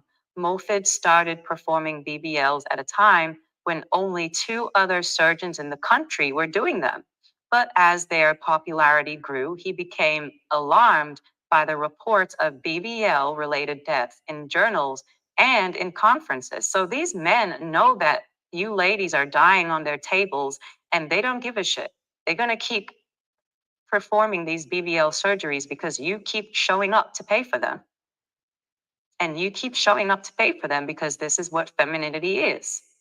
Whatever the man says is hot, women run out and go try to get that. It's sad, but it's so true. The reason why change doesn't happen for women is because women continue to participate, even though they are always the damaged party in the scenario. You're always the damaged party. He's saying that this is a blind procedure. A blind procedure. And with more and more practice, it's not even getting better. So you would think that from 7,000 to what is the number, 61,000, that they would have probably gotten it right by now. Wrong. It's still an issue. So women need to see that, and this is how we're crippled. Is we're crippled because we still continue to participate, and we participate because we allow, I guess, men to kind of finesse us and to telling, into believing what's beautiful. And at the time, it was Pamela Anderson, and then it was Kim K, and then it was Jennifer Lopez, and we saw them get the guy from how beautiful they were, and they did get the guy. But now what happened? Kim K is divorced. J-Lo is too. I think J-Lo is on what, marriage number 767? So what is it? I think women are seeing that now because the trend has died down from what it was. It's died down significantly because even though these women have these BBL procedures, they're still getting left. And they're getting left for women who don't even have all of that shit going on. So the article also says that given those concerns, Mofid and a group of surgeons formed the Aesthetic Surgery Education Research Foundation, ASERF, and in 2017, they published one of the first studies quantifying BBL deaths after, so many people have already died. What we found was just absolutely jaw-dropping and shocking, Mofid said. We had determined that this was likely one of the most dangerous operations in the world and certainly the most dangerous aesthetic procedure ever performed. Of the 692 plastic surgeons surveyed, 3% said they had had at least one PFE death, and 7% reported that at least one PFE from gluteal fat grafting. Moffitt and colleagues estimated that the mortality rate for BBLs to be between 1 in 2,351 to 1 in 6,241. By comparison, cosmetic breast surgery has an estimated mortality rate of 1 in 72,000. Arthur Perry, MD, a plastic surgeon at Lenox Hill Hospital in New York, said any death from an aesthetic procedure is alarming. One death in a plastic surgeon's office, and you pretty much want to retire from medicine, he said. It's terrible. Remember, no one ever died of skinny buttocks, he said. It's not like you're in pulmonary failure, heart failure, or something like that, and we need to operate because you're going to die. He said the risk benefit ratio has to be better in cosmetic surgery. But the aesthetic is not having a skinny butt. If you're going to have a big rack, then you're going to have a big butt to kind of match. And this is what men kind of got women to participate in. Finally, the perfect silhouette can be built in a hospital. And that's what he put out. If you've ever looked up in any old mechanic shop and you look at the wall, there's always the perfect silhouette. The big boobs, the big butt, the skinny waist, so on and so forth. And then the article continues to read, as Mofid and colleagues published their paper in 2017, the Miami-Dade County Medical Examiner had determined that PFEs was indeed the cause of death for 5 patients who had died in South Florida that year. The leaders of ASERF assembled a task force. They had plastic surgeons perform BBLs as they usually would on cadavers with color-coded fat and then dissected them. Wow. Based on the results, the task force issued a warning in 2018 that was widely distributed to members of plastic surgery societies. To avoid injuring blood vessels and risking PFEs, they warned surgeons should only inject into subcutaneous fat and not inject at a downward angle. They should also use a stiff cannula instead of one that could bend and accidentally inject deeper. The subsequent survey of plastic surgeons in 2019 revealed that the warning and a wider public education campaign had worked. The BBL mortality rate appeared to have dropped to 1 in 14,952. So I guess that was the remedy, right? To kind of teach these men how to do this job correctly so that you're not killed when you go to get this procedure done. I think it's better to avoid the procedure altogether. Yeah, that would be a better idea. What do you think? If you're still listening, thank you for being here. I know it's a little late, but I'm working, I'm up, I'm having a good time. It's good to be here. Thank you. If you are in YouTube land, please like the live. Please share the live. If you are in TikTok land, I'm not looking at my phone, but if you are in TikTok land, thank you for being here as well. Also, to the ladies watching in the Zoom right now, because we do have a members only spot on the website. And I keep the Zoom open for the ladies in case they just want to pop in and, you know, do whatever, however women want to meet up and talk shit. The Zoom is always open. So I play the lives in the Zoom, and I also have the open exercise Zoom hours as well. So I think the ladies are watching me there because the Zoom is, I have another laptop and I kind of run it and just leave it. And that's the thing with Zoom. You can stay, if you have a Zoom account, you can stay on Zoom for like maybe 36, 48 hours and it won't shut off or something crazy. It just won't shut off. But thank you so much for watching. To all of everyone watching, thank you so much for being here. And we're going to get to another article, just 1 minute. And the reason why I wanted to read this article is because it goes back to what I said when I spoke about when women stop performing, things change. So now, instead of seeing a trend of women running after the BBL procedure, what we're now seeing in 2024 is a trend of women trying to get rid of the BBL procedure. They're trying to get rid of it. They don't like it anymore. So here's an article from plasticsurgery.org, and the article is entitled Brazilian Butt Lift Reversals and Buttocks Restoration. And it says the Brazilian butt lift is still a popular procedure for buttocks enhancement and augmentation, but there is a growing number of patients who wish to reverse their BBL results. During a BBL, unwanted fat is harvested from other areas of the body, such as the abdomen, back, thighs, or flanks, through liposuction and liposculpting. The harvested fat is then injected as microdroplets throughout the fatty layer of the buttocks to create a fuller and more lifted appearance.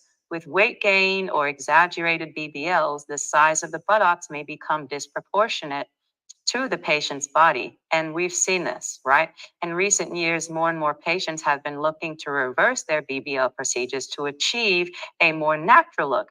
Yeah, because, and this is what they're saying, and even in the Black community, I've heard this, that once Kim K decided to get rid of her BBL, and all of these other ladies who decided to get rid of their BBL as well, who were dating Black men, once they decided to do that, I think the trend also went with them. So the goal is not to have the gaze of, I guess, the Black male anymore.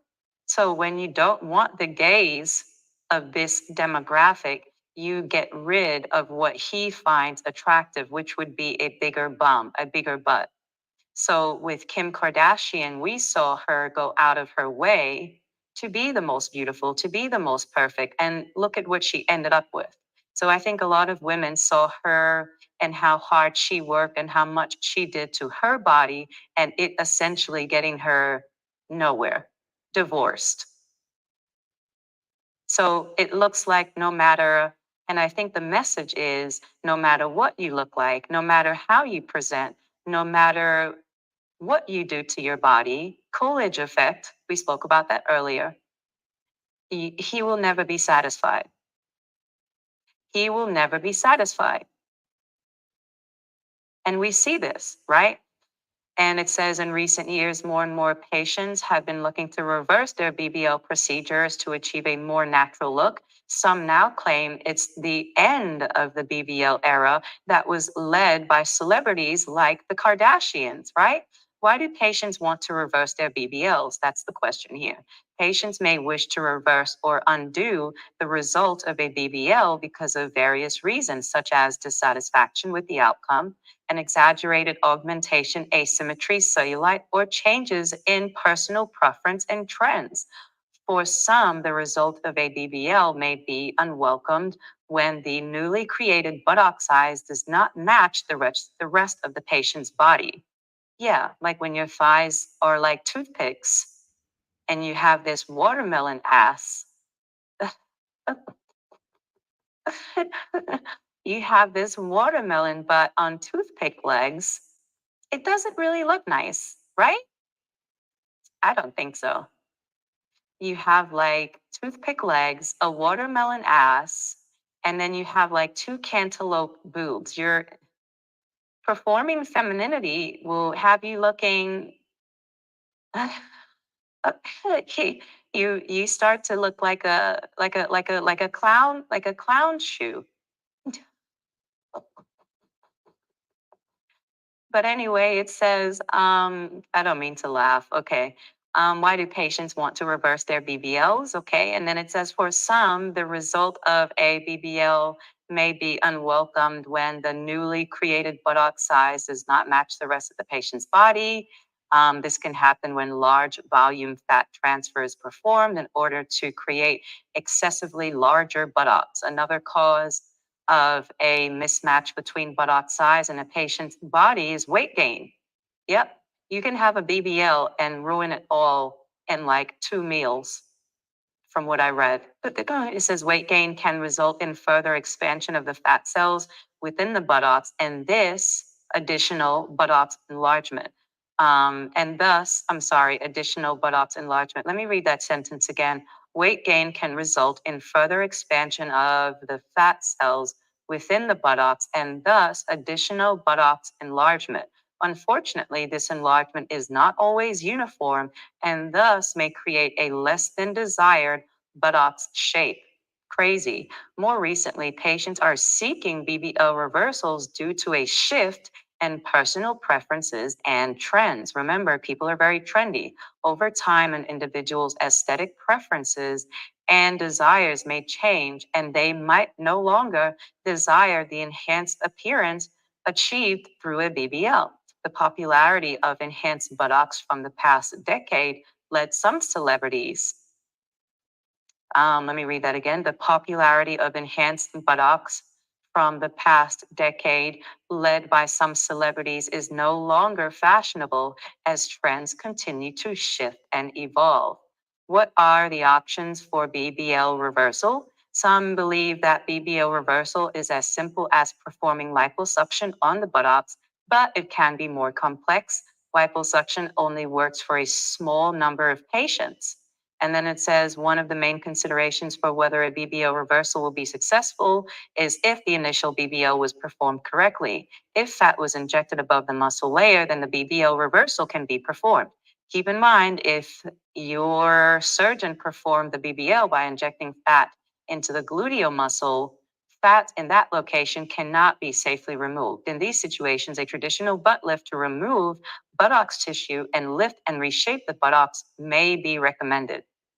And it says another consideration is skin elasticity or the skin's ability to contract after being stretched. As we age, skin elasticity declines. Fat is what helps the buttocks retain their shape. So if fat is removed, skin that has poor elasticity could sag or become unshapely. This can affect the quality of the result. In such cases, skin tightening procedures or the removal of excess skin during surgery may be necessary. That's very interesting. Wow. And then it goes on to how is a BBL reversal achieved? So all of this just goes back into what we were talking about. This business of even going out to get a BBL is now seen as a waste of time. So women ran to get this procedure done, and now the trends have changed. And now people are trying to look out, how can I get rid of this shit? And a lot of women are trying to get rid of it. I heard my friend say the other day, my best friend, she said, "Oh, well, thin is in. Now women are trying to, I guess they're trying to be like 90s chic now, how it was, back in the early mid 90s. And women are going to that aesthetic, and women are going to this type of body where everything is not as exaggerated." And I think that would be safer than kind of doing all of these procedures that are harmful to your body. What do you think? I think so. I think women have had it. Maybe not with the makeup, maybe not with the acrylic nails. It all depends. But I think when it comes to the BBL, women have kind of slowed down with the BBL procedures. It's not as common as it was. Women are probably opting more for liposuction, but they're not looking for a BBL per se. So I think we covered a lot tonight. We covered heels, high heels. We covered makeup. We can cover hair and talk about that for a few, but we spoke about BBL procedures, and we also spoke about acrylic nails, and we spoke about how these things, when women do participate in them, they destroy her standing body, her natural state, and she needs her natural state to be in a comfortable state so that she can perform effectively and take care of her person, because that's the main goal. And we can talk about the hair industry, but we already know that. I already spoke about how I believe that when it comes to hair care, especially in the Black community, there's so many instances where there's so many chemicals that were unregulated. And I remember back in the day, there was this doctor named Dr. Ben, and he did a study. He was an anthropologist, I believe, and he did a study where he decided to examine the skulls of Black women who had mental disorders. And he claimed, well, this was his study, that the chemical relaxers that Black women were using on their scalp was had a lot to do with why they had these mental disorders. He tried to make that correlation back in the late 80s and 90s. I can't find that paper today. Dr. Ben is long gone. Dr. Ben used to chill out with Dr. Ivan Van Sertima and also Dr. Delbert Blair. So, if you know who Delbert Blair is and Dr. Ivan Van Sertima, then Dr. Ben would be in that three, where they study all of these things with in regards to archaeology, and they talk about the Anunnaki and all of those other things, and they're really great. And he spoke about that, and I've always said that as well.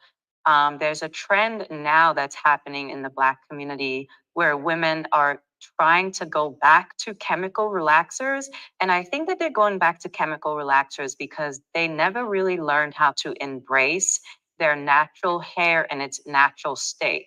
And I think they didn't learn how to embrace their natural hair in its natural state, is because many of them, when it came to the natural trend, were just once again following a trend. They never really learned how to do their hair. And I think they didn't really learn how to do their hair because one, many of them didn't have the time. Two, many of them didn't have the luxury to kind of go into a corporate, 500 job with an afro, so on and so forth. So when it comes to that aspect, we can talk about how in her natural state, she's not accepted.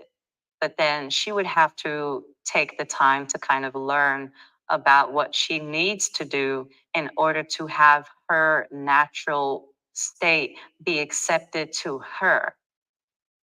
Because now the trend is, I'm going to get a chemical relaxer and I'm going to give it a different name. I'm going to call it a a hair straightening operation procedure. And this is what they're calling it now because they don't want to call it a relaxer. But if women stop following trends, then they can learn how to take care of themselves more effectively.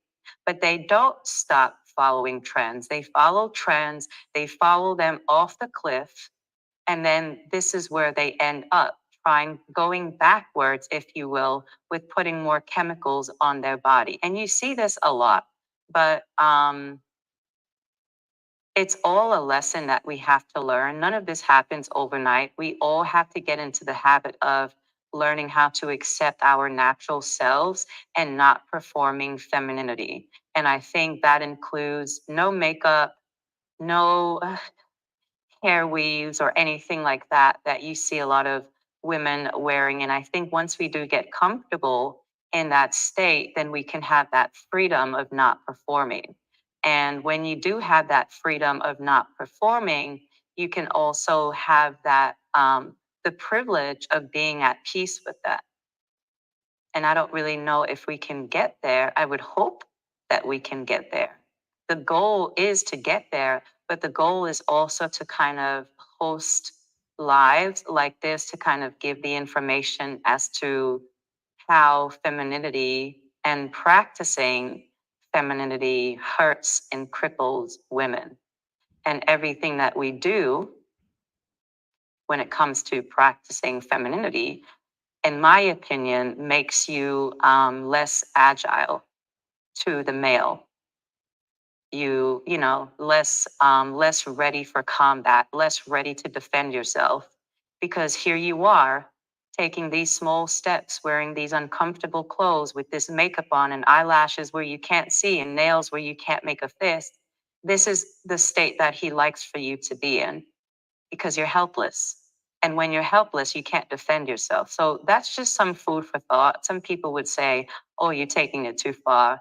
But I don't think so. You read enough shit, you'll kind of see how all of the things that we participate in, especially as women, have been constructed to kind of keep us restricted in our bodies, restricted in how we present ourselves, restricted in how we love ourselves, because everyone talks about self love, but then you are scared to go outside without, 17 layers of makeup on. That's weird. That's weirdo shit to me. Let me know what you think. Get into the comment section. Shout out to all the ladies in the Zoom. Um, I have a headset in, and you could hear, like, if you have the Bluetooth, you can hear what's going on. So it's really funny. Like someone is making tea, and you can hear, well, whatever. But thank you so much for being here. Thank you for spending this time with me. I really appreciate it. Please visit the website, west4bmovement.com. Please also sign the Not Our Crimes petition. It's still up. We only have a few signatures to go before I make my goal. I only wanted 100 signatures, but I saw that people were interested in signing. We may just get 200 signatures, and then I'm going to send that off to the URC to kind of have the dialogue surrounding having crimes be statistically accurate. Women at least need protection when it comes to our statistics, right? I think so. So please sign the petition. The petition, if you can't find it, go to west4bmovement.com. It's the only link that's there. Also, please like the live, subscribe to the channel, comment below. Thank you so much for the new followers. I've got a few followers since this started. Thank you so much for hitting that subscribe button. I have seminars coming out. I have my female erasure seminar, which is going to be great. And I have my spiritual, the spiritual critical seminar to me is like something that makes me warm and fuzzy inside to talk to women about the history of spirituality and where it comes from. It's so exciting to get this information because I spent time researching it. And once you spend time researching shit like this, once your eyes are open to it, you can never go back again. You can never sit in front of someone with a crystal ball and candles and have them talk to you about any nonsense. You just can't. You just can't, because now you know where all of that comes from. So I'm working really hard on that seminar, and I'm really excited about it. And thank you so much again for being here. And what? Oh, no, thank you. Okay, thank you so much for being here. And I appreciate all of you. Thank you. Bye.